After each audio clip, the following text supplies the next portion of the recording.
গীবাতিন। ও আমার সাহাবায়ে কেরাম, যখন আমার উম্মত দুইটি কাজ করবে তখন রোজা যে একটা ঢাল, এই ঢালটা ভেঙে যাবে। এক নম্বর হচ্ছে মিথ্যা কথা বললে। কি বললে? মিথ্যা কথা বললে, মিথ্যা ব্যবসা করলে, মিথ্যার আশ্রয় গ্রহণ করলে রোজা যে একটা ঢাল, এই ঢালটা ভেঙে যাবে। ঢালটা যদি ভেঙে যায় তখন আমি হয়ে যাব শয়তানের বন্ধু। কার বন্ধু? শয়তানের বন্ধু। আল্লাহ আমাদের সবাইকে বুঝার তৌফিক দান। আরেকটি হলো গীবত। গীবত করলে রোজার এই ঢালটা ভেঙে যায়। এই ঢালটা কি ভেঙে যায়? আচ্ছা বলেন দেখি, আমরা কার গীবত করি? বলেন দেখি, আমরা কার গীবত করি?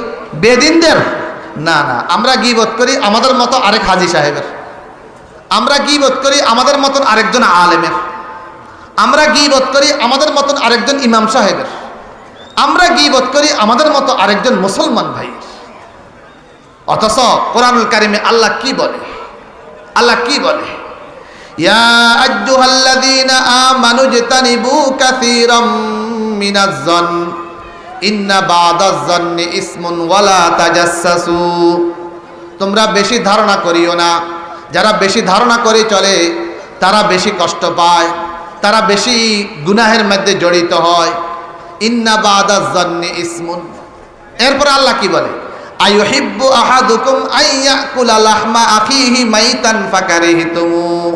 তোমরা যারা গীবত করো, তোমরা কি চাও তোমার আপন ভাইয়ের যে মারা গেছে তার গোশত খাইতে? গীবত যারা করে এদের ব্যাপারে আল্লাহ কোরআনে কি বলে? তোমার আপন ভাই আবার মারা গেছে, তার গোশত খাওয়াকে তোমরা কি ভালোবাসো? যদি কেউ ভালোবাসো তাহলে তোমরা কি করো? গীবত করো। একটা তো আপন ভাই, আবার মারা গেল, আবার তার গোশত খাওয়া, কত মারাত্মক একটা বিষয়। যারা আমরা গীবত করি তারা এত মারাত্মক অপরাধের মধ্যে আছে। আল্লাহ আমাদের সবাইকে তৌফিক দান করুক। এই জন্য জানা অজানা, ইচ্ছায় অনিচ্ছায় চেষ্টা করব কোনো আল্লাহ বান্দাবান্দের কি করব না? গীবত করব না।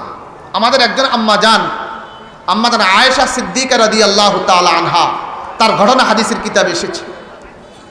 একদা না জেনে, উনি জানে নাই, না জেনে একটা কথা বলে ফেলছেন।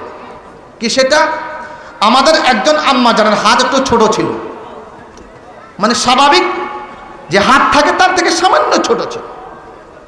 রাসূল আকরাম সাল্লাল্লাহু আলাইহি সাল্লাম যখন ওই আম্মাজানের কথা আলোচনা করছেন আম্মাজান আয়েশার সামনে, তখন আম্মাজান আয়েশা বলে উঠছে, তার হাতটা তো ছোট, আপনি তাকে কেন ভালোবাসবেন? এরকম একটা কথা বলে ফেলছে। আমি না সব দিক দিয়ে ঠিক আছে এরকম